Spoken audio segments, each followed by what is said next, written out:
Well, hello, people. This is Joe Bright. I am your host of Poetry Song BFD, Battle for Dominance. That's right. And it's Thursday. Most people like to call it Throwback Thursday, but I ain't throwing nothing back. I like what's going on right now. I want to start off right now to tell you that it has been an exceptional week here in the Bright family household, if you want to call it that. There's always something going on. But I like to keep up with the things that are going on in our life. I am a poet, writer, editor. I am a co-host of the Jamaica Funk Show on YouTube, our social media network television program. And you can catch me also on my own show at Joe's Poetry Excerpts from My Resume on YouTube. Excerpts from my resume. So what am I talking about today? This is it. I'm talking about my little rant for today is how to dismantle the unity of a nation. But first of all, let you listen to this and then I'll get started. So, an idiot presidential candidate wants to make America great again. And which great America does he think will come back with the rhetoric that's being spilled? Let's just separate ourselves from those who believe his bullshit, first of all. Because all they want is for America to be filled with racism, hatred, fear, and loathing for one another, all over again. The great America that strung up our grandparents and uncles and aunts and sisters and brothers. The great America that denied us entrance into stores and made us sit on the back of the bus. The great America that watched us as our churches burned and dogs attacked us and fire hoses were sprayed on civilians while they protested for equality. The great America that became the killing fields in Mississippi. The great America that kept us down and poor and neglected by societal standards. That great America that only accepted the predominance of white people. Let's make America great again. Not that great America that kept my parents' parents and their parents from getting a college education, a home loan, and a decent job. Not that great America that required them to kneel on the floors of white-owned homes, where they had to scrub the floors of white people. That great America where they could clean their toilets but not use them. That great America where we lived separate from them at night and during the day we raised their children and went home to beans and rice for dinner every night for literally pennies, always eating the scraps from their tables. Let's make America great again. You know, the one that oppressed and brutalized women. The great America that told women we weren't equal to men and denigrated us on the cover of Playboy magazine and used us as a tool to make other rich men in other countries happy by peddling our flesh across the ocean, keeping slavery alive, well, and thriving.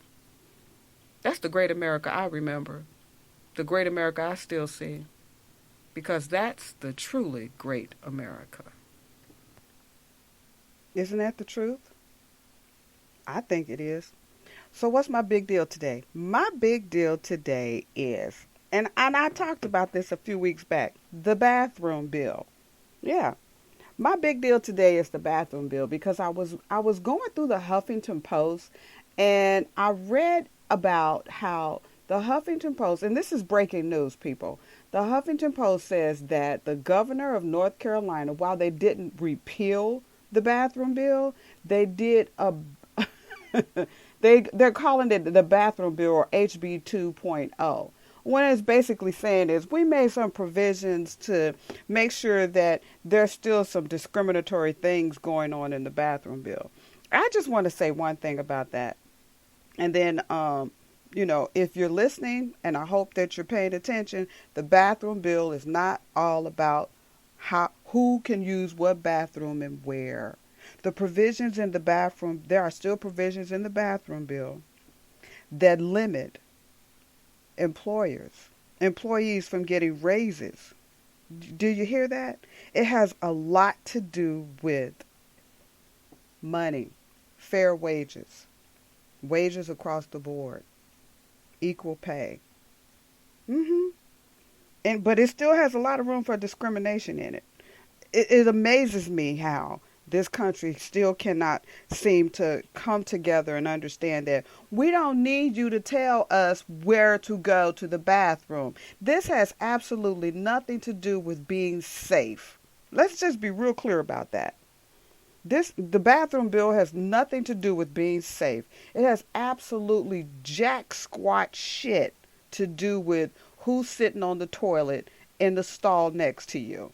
Because when we all go to the bathroom, we really don't care who's sitting on the toilet in the stall next to us, unless we need some tissue. And if you're a woman, you know what I'm talking about. Or if you've used a woman's bathroom, you know how that magic happens. You go, oh, I'm out of tissue. And you knock on the door, you just see feet, and you go, can you pass me some? And then it just magically appears. And it might appear from both sides, even over the top. Happens to me when I need some. But the bathroom bill also puts in things that says that they can set the minimum wage for your job in that state, and nobody can do anything about it. That's what the HB2 bill is all about. Who cares if a male who identifies as a female or both goes to a male or a female bathroom? Because they still got to wipe their butt with the same tissue that I got to wipe my butt with. That is absolutely ridiculous. But that's the big story today in the HuffPost for me. Although they're still saying that, that any ordinance regulating private employment or public accommodations, that's still prohibited. You can't do anything about that. So that's another question. You can prohibit people from going to restaurants and using a male and a female bathroom. And that's what it's saying. But you can't prohibit a male or a female going to the bathroom in an employee. You know what? They just need to just scrap that shit altogether. Repeal it. Just repeal it and be done with it. So, anyway, I have to let you hear this, and it's not very long, and it's called What Right Feels Like. So, this is what right feels like. It doesn't feel like what you would have thought. I don't have more friends than before. People aren't hitting me up for advice everywhere I go. I haven't been invited to all the best functions. In fact, it's just the opposite.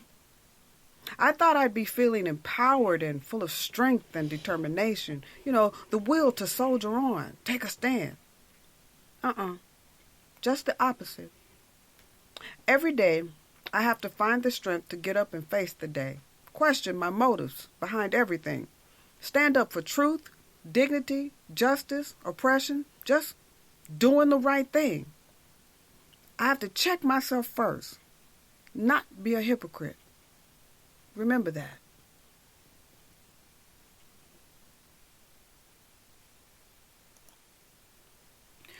Okay, I get it. You want to make a statement. You want to show yourself to be better than any man. Better than your parents, your friends, the school bully, your teachers, your nemesis. But saying it with words just doesn't do it. The effort isn't seen in working hard, studying, failing, and failing again. Becoming depressed because no matter what road you take in the beginning, looked like a dead end. Waking up before dawn, before the day had a chance to break, before the evil shadows of the night were finished with their duplicitous deals, showering in cold water because the hot is off, drinking 3-day-old coffee from restrained beans and reusing coffee filters. It's all caffeine. Wearing a shirt, pants, skirt, hat, socks, coat, long past their prime condition. But you put your chin up, your chest out, your hands in holy pockets, feet in worn shoes, and you trudge the dark early morning streets, soon to be devoid of the deprivation of the night, and clock in at a job where your work is the most infinitesimal cog in a big machine. Your wage barely makes it past payday, and the groceries so scarce, to eat is the prize. Getting off a thankless position you were grateful for to go to school, to educate your mind, empower your life, to be better than what you were then. Land a better position, become a bigger cog in an even bigger machine. But what wage, you wonder? Is it comparable to what you were doing when you were a smaller cog? Are the hours any different? Did the degree make that much of a difference? Do you still have to rise before the break of day, hustle with the crowd, clock in, go to lengths unknown to be seen, to be recognized? But now, the clothes you wear, timeless. The shoes that shod your feet, impeccable. And the food, the fare, Sumptuous. No longer do you walk the break of day to ride with those who still dream to attain your position, because they answer to you now. You. You who were once one of them. Those who trudge back and forth, eking out a living. Some still with no hope of attaining better, but thankful they can maintain. But now your home lavish. But now your nails immaculate, your speech superfluous, your status symbolic. That came from my book, The Journals of Joe Bright. I find this year that I am more of an angry poet. I'm angry at the state of the condition of this country. I'm angry at the state of the world. And it's all in writing, so I get it all out. I get all of the deluge of all the things that get in during the day, and I put them down on paper, and I record them, and I play them back for you, and I hope you like them. Okay, I'm Joe Bright. This is Poetry Song, BFD, Battle for Dominance. Our country's been in that kind of a battle for forever. No, really, truly, forever. From the moment they set foot on Plymouth Rock, there has been a battle for dominance. Actually, it was before that, because history tells that there were 500 nations of Indians on this country, on the shores. They lived along the shores. They were everywhere. But in order for the Santa Maria, the Nina, and the Pinta to land up there near Rhode Island and New York, they had to destroy and push back hundreds of nations of Indians. They did. They did that. I mean, think about it. If Christopher Columbus discovered America, big I, big F, because he didn't, somebody else did. But if America was discovered in 1492, and it took all the way to 1619, well, not 1619, give or take a year, actually land here, what happened in all of that time in between? They were killing off people. That's what they were doing. They were burning them and shooting them and killing them. Cleansing. This country's had its share of that, hasn't it? And it's still trying to do it, only on paper. Okay, anyway, back to the HB2. So the lawmakers came close to repealing it back in December. Okay? Okay, I get it. You want to make... And that was my fault. Slip of the finger. Okay, so the lawmakers came close to repealing the HB2 in December of last year, but the effort failed. And that was because the local businesses came, they barred it because there was from passing. Let me just back this up. I'm going to read straight from this article from HuffPost, all right? Because it's really a very good article. And if you get a minute, you should just go ahead and look up Huffington Post, North Carolina legislator approves repeal of HB2, but it doesn't seem to be much of a repeal at all, because it's not. Once you really get into it and you get past the rhetoric of the legalese that they use in it, it's really not much of a repeal at all. Here it is. The bill lawmakers were voting on Thursday includes some portions from HB2, including prohibiting municipalities from passing any ordinance regulating private employment or public accommodations. All right, in the compromise, this prohibition extends until 2020. In other words, not only would cities be barred from passing their own non-discrimination protections for LGBTQ people, but they also wouldn't be able to enact measures raising the minimum wage or protecting workers. That means unions. Sorry, but that's what it means. It is what it is. Lawmakers also did, like I was going to say before, lawmakers came close to repealing it in December, but the effort failed in part because it barred local municipalities from passing their own non-discrimination ordinances for a 6-month period. How about that? Passing this bill would mean that North Carolina continues to be one of the very few states where it's illegal for cities to protect the rights of their residents, said Mara Kiesling, Executive Director of the National Center for Transgender Equality. Dr. William Barber II, president of the North Carolina chapter of the NAACP, called the bill a bait and switch, and that's really what it is. The bill is still active. It changed some things, but it didn't change enough to really make a difference. It's still active. People, and it has absolutely, I can't say it enough, has absolutely nothing to do with people going to the bathroom.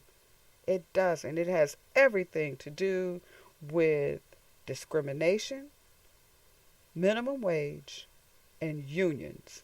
That's right. Don't get twisted up and fooled by that. So what happened? The NCAA said last week that it would continue to not hold events in the state because of the law, and Sports Events Recruiter said Tuesday that the organization had threatened to drop North Carolina's bids from consideration if the legislation hadn't been passed, hadn't addressed the law in the next 48 hours. This is breaking news right now. So technically they have until, the NCAA is set to announce host cities for its postseason events through 2022 on April 18th. And so now they're all scrambling, trying to see what they can do to repeal it. I say this is the easy part. Just repeal it. Just repeal it. Why does our country have such a hard fucking time telling people, doing the right thing? Where a person goes to the bathroom has got no business being decided in the White House, like women and abortions. There's no business being decided in the White House, in the Congress, in the Senate, in the House of Representatives. No judge should have any say-so about what a woman does with her body or where a person goes to squat, to urinate, and defecate. That's really all it comes down to. That shouldn't have anything to do with government at all. We govern our own bodies. And that's just the bottom line of it right there. Govern your own body, your own physical body. Now, it should be illegal to, take a shit on the street, pee in public, because nobody wants to see that. But other than that, forget it. And by the way, there are people who do that. They do a number 1 and a number 2 on the street. Guess why? Because they don't have no place to go. They're homeless. Anyway, moving on, people. All right, so my piece that I wrote just recently is called How to Dismantle the Unity of a Nation. And listen in, it's kind of long. It's really quite a rant because I'm really pissed, and I know everybody else is too. But let's face it, I'm the angry poet this year. That's just how I'm rolling. Okay, so you want to show yourself to be better. If I could stop hitting things, it'll be all right. Okay, so how to dismantle the unity of a nation. Now, it was, our country was just ever so slightly united. I mean, it was tenacious, very tenacious. We had a president who did a lot of good things. He wasn't perfect. I am not going to sign off on all the perfections of the Obama administration because, in my opinion, he sat silent while a lot of things were going on. But at least we weren't going to war and a whole bunch of things were happening. So here I go. From a failed election of a fair and somewhat just administration, because let's face it, none really have been, to a probe on whether or not Russia helped the new administration get in the White House, to a list of what can clearly be seen by anyone with a pair of eyes, the dismantling and destruction of the previous administration, to the good old boys slapping each other on the back and congratulating each other for making sure a woman or a progressive didn't take office. Why is that? You don't really wonder why, do you? Because if you do, then you haven't lived in this country very long, or you just live under a rock. We have an administration that has added or wants to add $85 billion to the military, ban everyone not white and not born here, build a wall, pretend the climate isn't changing as if it's only happening somewhere else and not here, blame the past administration for all of their blunders, create a new term called alternative facts, destroy health care for everyone, disenfranchise the unions. Why would they want to do that? That's just shooting himself in the head. Allow another billionaire idiot to run the educational system. And a black celebrity has been convinced into thinking he can be a watchdog. I'm sorry, Steve Harvey, you know that's you. The Environmental Protection Agency is destroyed. They sign in legislation to lay pipelines in this country again, as if there never was an oil line disaster in Alaska or the Gulf of Mexico, and defund Planned Parenthood. Put more restrictions on what a woman can do to her own body. There's violence in the streets of all kinds, drugs, shootings, LGBTQ crimes, continued crimes against all the black people in this country are still not being addressed. This includes the Obama administration on that note. Women, men, and children who live in this country are under the thumb of a regime, not a presidency. We are under the thumb of a fascist administration. And in case its definition slipped your mind, a fascist is an authoritarian or nationalistic right-wing system of government and social organization, in general terms, extreme right-wing authoritarian who are intolerant of views or practices. Intolerant. A political philosophy movement which exalts itself above individuals, or anti-liberalism. Makes sense to me. Now, let's not forget they still want to tell us which bathroom to use and act as if this was none of their doing because, let's face it, all that stuff is bad for us. I mean, there's killing black and brown people, mass incarcerating the rest, removing funding for daycare and a voucher program for public schools that will add more burden to disenfranchised families. Ban everyone who doesn't look like you, sound like you, and hate like you. Grab all of the money from all of the programs you just cut and add it to the military during the time of peace. Well, not really, but then start a fight with other nations to justify your actions. Meanwhile, just to keep things frosty, keep going to your weekend retreat every weekend as if you have a 9 to 5. Allow your wife to live in a hotel covered by Secret Service agents and hire your daughter, well, your whole family, to fill jobs without pay, and who cares because you're not allowed to pay them anyway. That would be better suited for hundreds, possibly thousands more applicants. And if all else fails, turn on the very people who put you in office and throw a temper tantrum like a 3-year-old when you don't get your way, and threaten to ruin the careers and lives of others through your Twitter account. So when you get called out for all the bullshit you spend daily, you can blame your own party members because you were really only doing what they wanted, but not really. Meanwhile, the entire country is trying to find out when the government is going to figure out what a fuck up they put in office and admit they were wrong about everything they've done. But don't worry, none of this bullshit will ever really affect you. And I mean me. I mean you. Tomorrow, you can still go to whatever bathroom you want. You will still be able to send your kids to school. The disenfranchised will still be poor, abused, and disenfranchised. The GOP will be part of, well, where did I go? The GOP will fall apart because they all have their own agenda and really don't care about the rest as long as they get reelected. There will not be more jobs from the oil and gas industry. Brexit will still exit. Harvey will still be a dog chained to a desk instead of a celebrity on television. Sorry, dude, you did it to yourself. And Hillary Clinton will still be a dull and unexciting person. Bernie Sanders will continue to fight the good fight, and so will Liz. High-waist pants will trend in fashion. The bulls will still be trying to get out of their slump. The bears will still continue to hibernate. Liquor stores and cigarette joints will still prevail in poor black neighborhoods. The travel ban will be argued across the U.S., Hawaii, and Puerto Rico. Airlines will start strip searching women wearing too much clothes and men wearing beards. There will be protests for every imaginable argument against the government, and black people in this country will still be overlooked and told to stop whining. That's enough, right? And that's just the tip of the iceberg. It really is. Every day we got to put up with more bullshit. But thankfully, we're able to entertain ourselves. Listen to this. It's called Imitation of Life. The last movie I saw was so entertaining. We caught the late matinee. That's what we do these days when we have time off from our oh-so-busy days. It was a Wednesday afternoon. There was a constant drizzle of rain that day. It kept making me think whether I should wear a hat or a scarf or just carry my umbrella. I mean, those things are useless most rainy days these days. We sat in a theater full of strangers.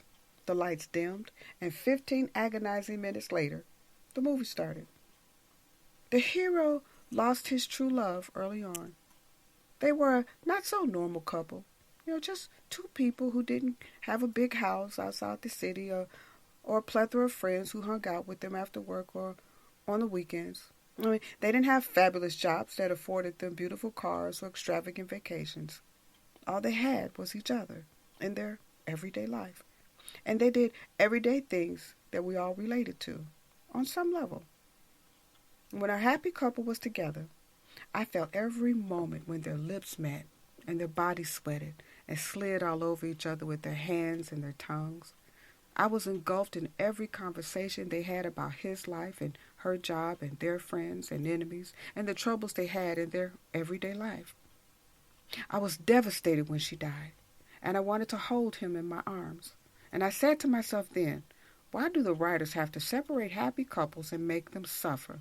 Why can't movies just be about happiness? But that thought passed as I saw him in that horrific accident that changed his personality from mild-mannered good guy to arrogant prick. He had a chip on his shoulder the size of a cavern, and all he wanted was revenge. But it wasn't anyone's fault his true love died. He just needed to blame someone, anyone, even himself. I watched his life continue to spiral out of control as he lost one important piece of his life after another. She died. There was no funeral. And let's face it, the movies rarely cut to the funeral of people who live everyday lives. They just show us those who have to continue on with their lives, whatever that means. Anyway, it seemed he was trying to get himself killed. He put himself in an impossible situation after another, and he fought with anyone and everyone. And then he found a purpose in life with his newfound power, his new arrogance, his new freedom from death, because he wasn't afraid of death anymore. And I thought that the movie didn't really make sense. I didn't know where it was going. The scenes of happiness, lovemaking, smiling, eating, walking, running, laughing, screaming, pain, torture, lies, death, betrayal, power, vengeance, planning for the future, aching because of the past, the frustrations of the present. And yet, he managed to be the hero at the end of the movie. He wasn't happier. He didn't fall in love with another person. He didn't make any long-lasting bond with a stranger along the way. He managed to right one wrong. And it wasn't insignificant on the scale of wrongs today. But when he did it, it seemed everybody in the audience was cheering him on. When the movie was over and the credits were rolling, because there's always credits to give, we all put on our coats, sweaters, scarves, hats. We grabbed our umbrellas and we all left. That camaraderie we all felt, that left too. And when we all got into the bright lights of the hallways of the movie theater, suddenly we were faceless strangers again. Strangers who all went back to our faceless lives. But we were entertained by that movie. Well, it's good to know that we can still be entertained, right? Because if we weren't entertained, we would all be out on the streets screaming, protesting, breaking windows, and burning down our neighborhoods. Wouldn't we? That's what everybody did. I am I'm a mother and a wife. I actually have 3 beautiful grandchildren. They are just the tiniest, loveliest little things. And I'm concerned that we're about to leave them the biggest, hottest mess in the world. We are. We agree on things, and then there's this balance of power switch, and everything that our country has done over the past 9 years, going on 10, because this is 2017 to 2007, it's not all being undone, but we're not moving forward. Once the unprecedented finishes, using all the ink in his pen to sign off on all of these executive orders, then what? What new thing can they possibly do? No, let's not. I am not getting it twisted. We do have a thing now called alternative facts, and I think everybody thinks that's a joke. It's called lies, alternative facts, and they're spinning all kinds of new crap. To be honest with you, and it's just bringing us back to what? I mean, we every time we turn around, we just keep on trying to move forward. We take 2 steps forward, 1 step back. And thankfully now technology is where it is. Whether they want to close the doors and have backdoor meetings, it just can't happen anymore because people are not putting up with that crap. They just really aren't. I mean, you look at everything going on around the world, and our country is bass backwards. I like that. They bass backwards. I'm Joe Bright, and this is Poetry Song BFD, Battle for Dominance. And it goes on in our country, but it really goes on in my head. There are things going on that I would like to do, that I would like to talk about, that have absolutely nothing whatsoever to do with the government. And let's be really clear, after this is all said and done, those of us who consider ourselves disenfranchised, consider yourself blessed, lucky, happy. Be ecstatic about it, because really those things will not affect the way you live your life tomorrow and the next day. It's really not going to, because they are not going to go into your neighborhood and check your restaurants to make sure that you have the correct amount of bathrooms, or that your pay is any better or worse, or that you're getting health coverage or not. Trust me, there are so many millions of people in this country, like myself, skin color wise, who are not even going to be looked at or talked to in regards to all of this bullshit going on right now. Truly. Truly, truly, truly. Anyway, and that's just the way it is. I have a piece I want to read to you that I wrote myself, and it's called The Truth Hurts. You ever been told you're not black enough? You ever been told you talk like a white girl? You ever been told ever in your life been called high yellow and it was meant as an insult? You ever been around people who look down on you because you decided to act like the person you felt was inside of you? That person who has a dream of being better than the circumstances that they were raised in? You ever been told a lie cloaked in the truth because if you were told the truth, it would be too much to bear? The truth that would change who you are, how you think, how you see yourself, what is that makes you the person that you are? A lie is a lie. You can drizzle all the innuendos of the past, the falsehoods of the present, and the untold misconceptions of the future that will relegate you to the top and make you have to line up to the lie, live beyond the lie, cloak the lie in all the pretty words and phrases that makes you think and believe in the lie. But no matter what happens to you, the lie will always be a lie. You ever been told a lie and the moment you heard it, you knew it was a lie?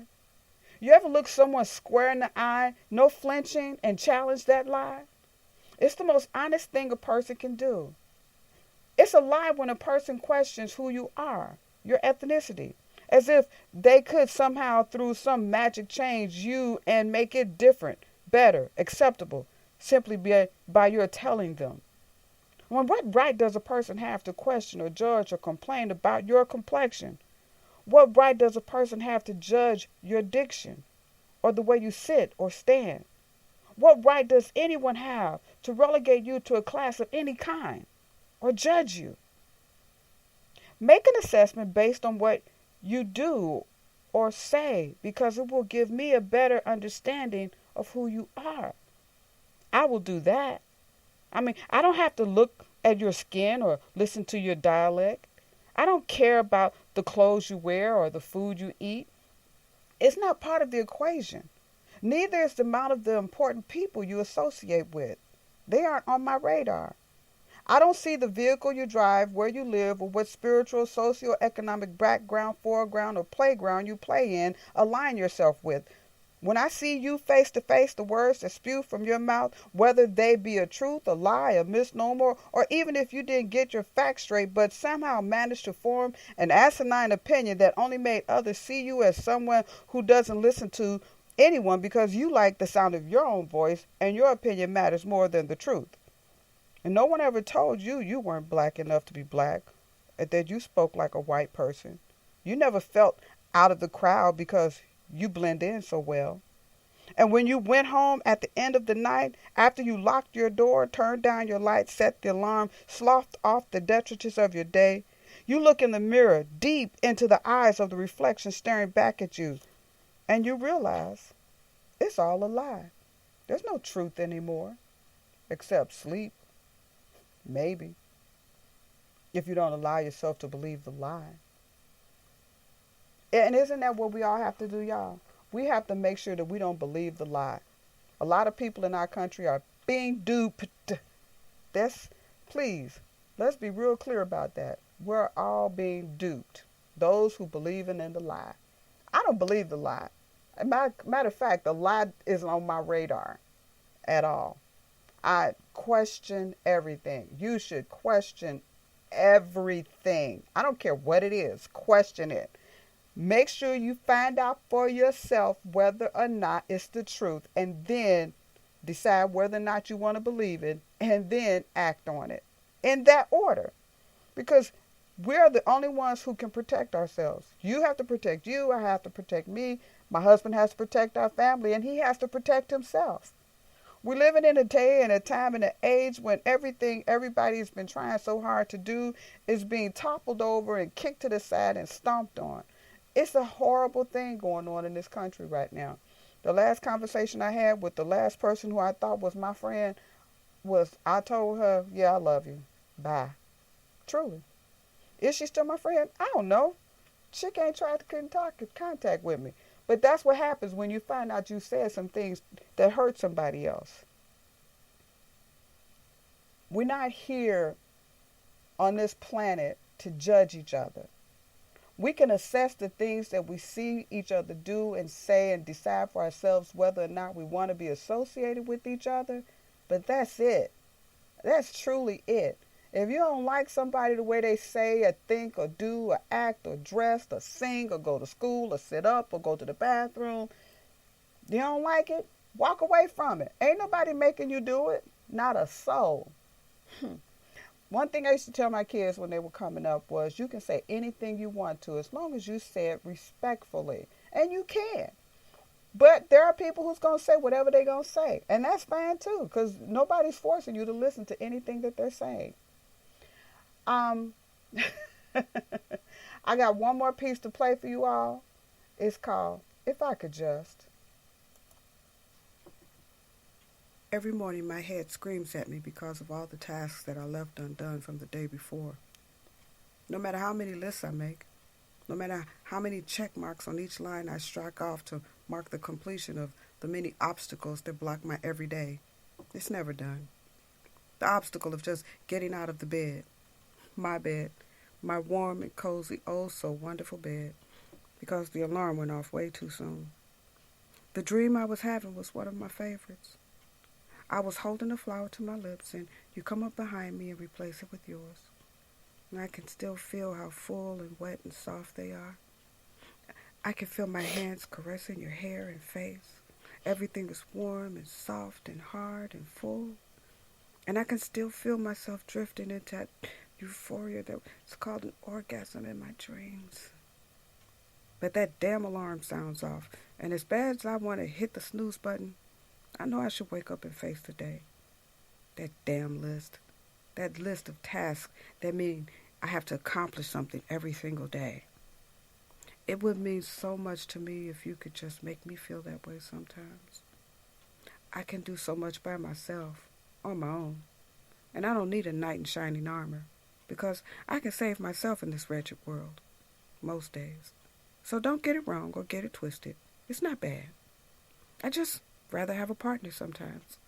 Someone who realizes that it doesn't hurt to sing the praises of the one you love. I just want you to know if you're still in this with me.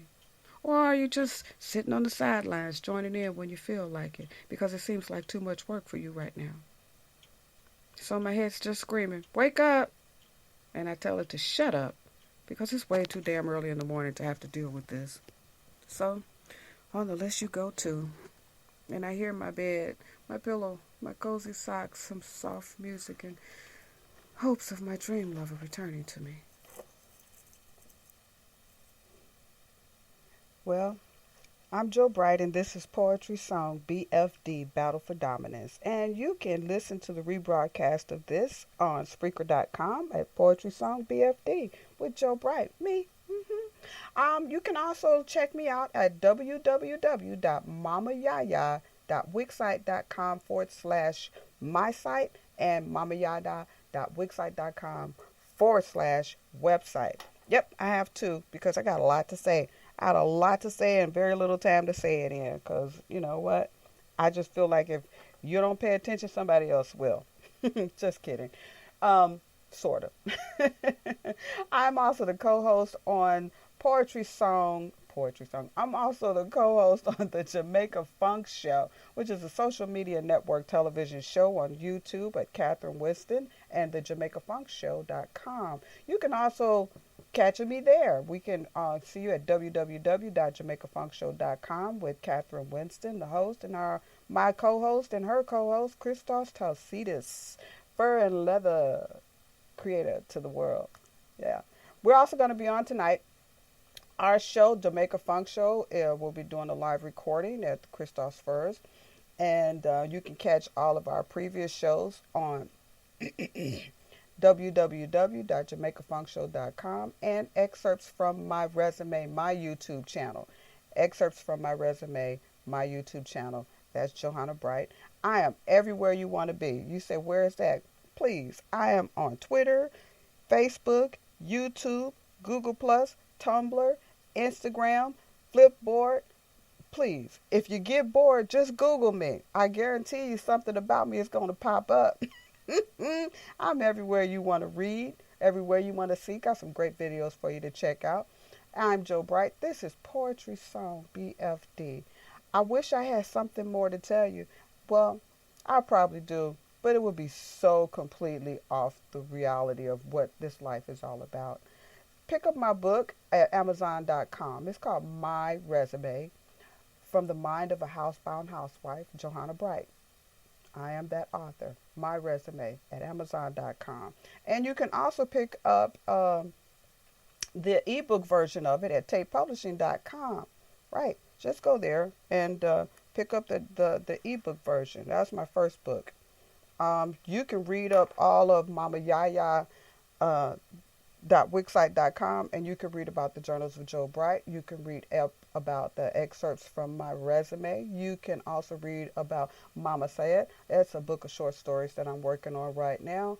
And also, I'm currently writing a book called Poetry Song. And as I am writing them, I'm also giving it to you away free for now. Tell me what you think. Tell me how you like what's going on Poetry Song BFD. Chime in, subscribe, share, like, comment, and have a blessed day. All right? This is Joe Bright, Poetry Song BFD. Go ahead, subscribe. I'll wait.